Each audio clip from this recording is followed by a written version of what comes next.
Hello everyone, hope you're doing well. Today we are looking at the suggestions passed to developers for October of 2022, and now we are onto the ground section. There's a bunch of weird and wonderful things in this one. One thing to note is there is a part of it which is the Israeli Ground Forces tech tree from Tier 1 to 3. I'm not going to stick this in this video, it'll be its own independent video that we'll look at, because obviously there is about 30 vehicles there, or maybe even more, and a lot of them are slightly unique compared to what else we've seen in the game, and many of them aren't very good, but c'est la vie. You know, when you have to make a tech tree, you got to throw in everything that you want to give a go at. But anyway, we will have a look at the rest of it, and then we'll probably do that one tomorrow. As always, if you enjoy the content, make sure to subscribe to the channel, and also like the video. The first one is the T-72M for Germany. Of course, beginning in 1983, the GDR received T-72M tanks from the USSR, Poland, and also the CSSR. These T-72s were meant as a larger-scale modernization program of replacing the East German fleet of aging T-72 MBTs, which were introduced during the 70s and are the export variant of the T-72 Ural. The T-72M is the export version of the T-72A, but compared to the A, the M featured the older TPN-1 4923 night sight, also a less effective turret armor layout, and a simpler MBC system, and smaller detail changes as well. The best way to describe the T-72M is a mix between the T-72 Ural and also the T-72A. But the T-72M did have multiple upgrades over the older T-72. It had a stabilized TDK K1 laser rangefinder, the rubber mesh side skirts, which replaced the fishgill skirts, improved protection from napalm, an upgraded W466 engine, which was improved with the MAF oil filter, a new array of said oil filter and centrifuges, an upgraded cooling unit as well on it. It had the TWNE-4PA driver night sight. They had also had a new smoke launching system on the turret front, a reinforced engine deck which improved cooling, and also the ammo capacity for the gun increasing to 44 shells instead of 39. The Soviets get the Object 223, which was a tank project to eventually become the KV-3, and the project started in the early 40s, and by 1941, the prototype was made, and the tank was armed with a ZIS-6 107mm gun. It also had 150mm of frontal turret armor, 120mm of frontal armor, and 90mm of side armor. Also had a speed of 30 km an hour and weighed 67 tons. The tank itself was supposed to be put into production in late 1941, with a planned production of 500 tanks, but the war halted the project and the prototype was destroyed. Basically, the actual project was from Kliment Voroshilov to build a new heavy tank, and the new tank first proposed to fit a 76mm and later a 122mm, but they decided the 107mm ZIS-6 was the way to go, with a new turret to house it. The new turret and the gun was just too heavy for the traverse of the tank, and therefore had very slow rotation. And there was only one tested, unfortunately, and even though they were planning to build 500 of these things, the war itself kind of got in the way, and also at the same time, there was a lot better options. For Japan, we have the Chiha Kai Dozer edition. This is basically just a Chiha with a Dozer attached to it. There was a prototype of a Chiha-based engineering vehicle that retained its weapon, though, and this vehicle seems to have been a one-off production done on the production of the Chiha Kai, which is an interesting choice to do, probably because they were working on the later models. There aren't many specifics of the origin of the Chiha Kai engineering vehicle, probably because it has the same fate as everything else Japanese during the Second World War, where everybody decided instead of having to answer to war crimes, it's better to burn everything and hope for the best. The VT5 has also turned up for China. This one is a pretty interesting vehicle. Basically, in November 2016, in the Chinese city of Zhuhai, the next international air show, the China Air Show 2016, was held. The peculiarity of this exhibition was that the exposition on aviation subjects was supplemented by a large number of exhibits of military and also special equipment of the ground forces of the PLA. A separate pavilion was built to demonstrate them. Armored vehicles, artillery systems, and also other types of ground-based weapons and equipment were demonstrated both in the pavilion and in the open area next to the aircraft. Tanks, infantry fighting vehicles, armored personnel carriers, protected vehicles could show their potential capabilities in movement on a small ring road built near the pavilion. The greatest interest among the ground exhibits of the TSA at the airshow was caused by the products of the Chinese corporation Norinco, which specializes in the development and production of light and medium armored vehicles, main battle tanks, as well as tank guns in general. As part of the exposition program, a prototype of the VT-5 medium tank was shown for the first time to the general public. According to the Western classification, it belongs to the armored vehicles of the middle category in combat weight, 30 to 40 tons, and in Chinese, it is a light combat vehicle. Foreign materials indicated that the BTT, developed by a combat weight not more than 30 to 40 tons, is designed to solve a wide range of tactical tasks, mainly in local wars, during peacekeeping and special operations. And when equipped with additional modular armor sets, this technique can also be used to solve tasks in waging a large-scale war.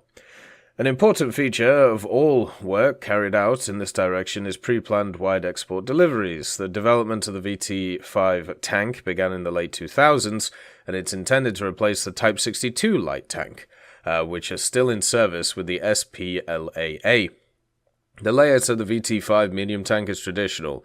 The control compartment is located in the front of the vehicle's body, the turret is in the central part, and the compact engine transmission compartment is in the aft part. In appearance and dimensions, it's similar to the MBT Type 99A1, but it has a mass of 20 tons less. A characteristic feature of the appearance of the tank of the new sample is the modular design of the armor protection of the frontal part of the tower. The hull and tower, or turret, are reinforced by the installation of dynamic protection. Depending on the composition of the mounted armor and DZ kit, the VT-5 combat weight can be from 30 to 36 tons. The crew is 3 people, commander, gunner operator, and driver mechanic. The overall dimensions: the length of the gun forward, 9.2 meters, the width with side shields is 3.3 meters, and the height of the vehicle is 2.5. The main armament is a 105mm rifle gun. It has an auxiliary 7.62mm coaxial as well, and also, most likely, it'll be able to use additional armaments which are under development, such as ATGMs or an anti-aircraft machine gun of 12.7mm caliber. The gun itself is equipped with a heat shield and an ejector to remove powder gas. Because this thing is pretty modern, there isn't a ton of information on its armor values or any of its other stuff, but it does look pretty cool. The Italians get a motorbike with a gun on it, is probably the best way of putting it, or a tri-motorbike. This is the Moto Guzzi 500 TriAlce, or TriAlce, however you want to say it. This vehicle is literally just a motorbike which has got a kind of tri-setup on the back of it and a 20mm sat on there. Basically, this design was born in 1938 as a replacement of the Moto Guzzi GT17 and was designed for, of course, the Italian armed forces. It came in 3 versions. You had the mono-sit, the 2-sit, and the TriAlce. The TriAlce version was able to carry a cargo of 500 kilos, and sometimes even used to carry a 20mm AA gun. So this thing wasn't designed to carry a gun, but there was sometimes a gun on it. The maximum speed of this thing is 73 kilometers an hour, but obviously only with a 20mm is not exactly great.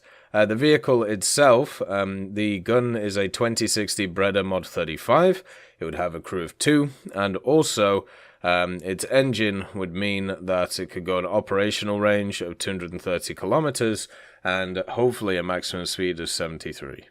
The French get the Panhard 201, or the AM40P as it's known, and it may actually give you a striking resemblance compared to another vehicle that we have in the game. This one has actually got a really cool story though. A year and a half before the beginning of the Second World War, the Army Commission for Armaments was largely concerned with the presence of heavy armoured vehicles intended for cavalry use. The main problem was that since 1918, such machines in France were not really built at all. So the only sample of a heavy triaxial armoured car was so unsuccessful that almost immediately after the test, it was allowed to be scrapped. Nevertheless, on the 5th of March 1938, an official technical assignment was issued. It was assumed that, in case of success of this enterprise, new armoured cars could to some extent replace the machines such as the AMR 3435 and also the AMD 35, which carried light armour and purely machine gun weapons. However, though, there was a golden middle ground of the French around the area. In contrast to other countries, such as the UK and USSR, France focused on more powerful armour to the detriment of armament, which meant stuff like this had a bit of a problem. In the autumn of the same year, Panhard introduced a heavy armoured car project, which was internally called the Voiture 201 Speciale, or Panhard 201. Time to design and build a prototype was very small, and also the French engineers were pretty hard on it, getting it out pretty quickly. The Panhard 201 model was strikingly different from the rest of the combat vehicles that were built in France at the time. The implementation of the requirements for general use, not inferior to heavy tanks, and also under normal conditions, would lead to an inevitable increase in mass and a decrease in driving performance. To avoid this, a compact, squat body of elongated shape was developed under the leadership of Deliagard. In its front and rear, two driving wheels with pneumatic tyres were installed, and between them, along the sides of the hull, was fastened another pair of metal wheels with developed kind of inflections on them. With free rotation, they served to better overcome the rough terrain. The shape of the hull was designed in such a way to provide the best anti-ballistic qualities, with the thickness of the frontal armour being 60mm.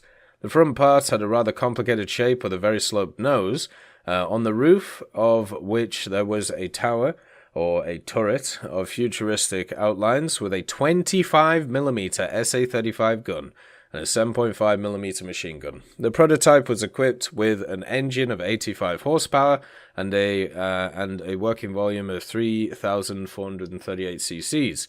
To access the engine transmission compartment, which was in the rear of the hull, the large hatch which was round on the back had to be opened. The crew of the armoured car consisted of 2 people. Due to the originality of the layout of the workplace, the commander, who was also the gunner, loader and aimer, which is something the French really liked doing at the time, turned out to be extremely compact in the turret. To free up space in the mini-turret, the gun had to be moved to the right. However, all these shortcomings were overlapped by the high running characteristics of the Panhard 201. The prototype construction was started in 1939, and in January 1940 entered trials. The maximum speed when driving along the highway was 80 km an hour, the power reserve was up to 100 km an hour, and the armoured car clearly exceeded all available models at the time. The appearance of the Panhard 201 produced a strong impression on the military, and without waiting for the prototype to be completed, on the 5th of January 1940, the military department made an order of 600 vehicles, which were given the designation AM40P. In addition, the military demanded to develop a version with the installation of a more powerful 47mm SA-37 and a standard turret.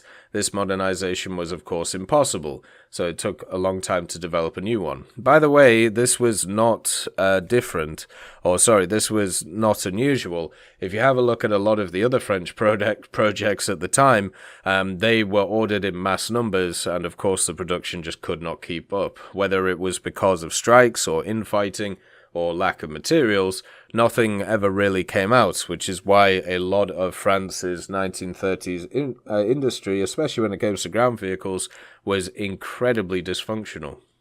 Such grandiose plans were foiled by the rapid capitulation of France. Panhard did not manage to release a single production sample, and for the occupation of the Panhard 201, they were stopped for almost 9 years. The only prototype that did not go to the Germans, and in the summer of 1940 was taken to Morocco. It seems that this car was destined to end its life in a warehouse, but by chance, the Panhard 201 was just lost in the African sands. It just disappeared. It's possible that the prototype was destroyed by the French themselves, or during the next test race, there was a breakdown and left the car in the desert. History was continued after the war, though, when France began to gradually catch up with the backlog of its military technical terms, so the project Panhard 201 was revived, but already at a qualitatively new level, the model Panhard 212, the development of which was started in September of 1949, retained the overall concept of the vehicle. At the same time, the hull became taller, wider, more symmetrical. The dimensions of the turret were also increased. The most serious improvement was the armament. So instead of a 25mm, it had a 40mm low pressure gun. A 75mm SA-49 gun was also installed. Now the armoured car could fight medium tanks of the Second World War, although by that time the T-54 had already been adopted by the USSR. The armoured car Panhard 212 was considered very successful in its release, which began in 1950, which lasted almost 20 years. In the French army, this machine received the designation EBR-75, and the last modification was in 1963, when it was equipped with the 90mm anti-tank gun, although the reservation remained rather modest at 15mm. The last vehicle is the Stridsfordon 9025.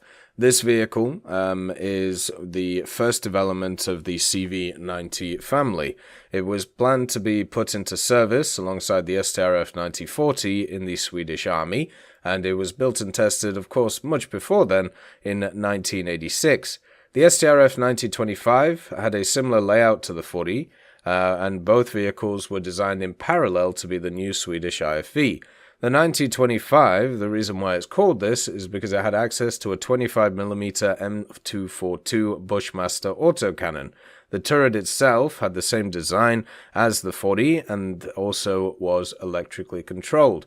The gun allowed it to carry more ammunition than the 40mm version, but after intensive trials on at least 2 STRF 9025s and 1 STRF 9040 out of 5 vehicles built between 86 and 88, the 25mm version was already ordered along with the 40mm version, but it was finally dropped in favor of the 40mm version to be produced. The main reason was the much higher firepower that provided in the 40mm gun, and also it allowed it to do everything the same as the 25mm version. So unfortunately, size does matter. I hope you all have a wonderful day, and I'll see you next time.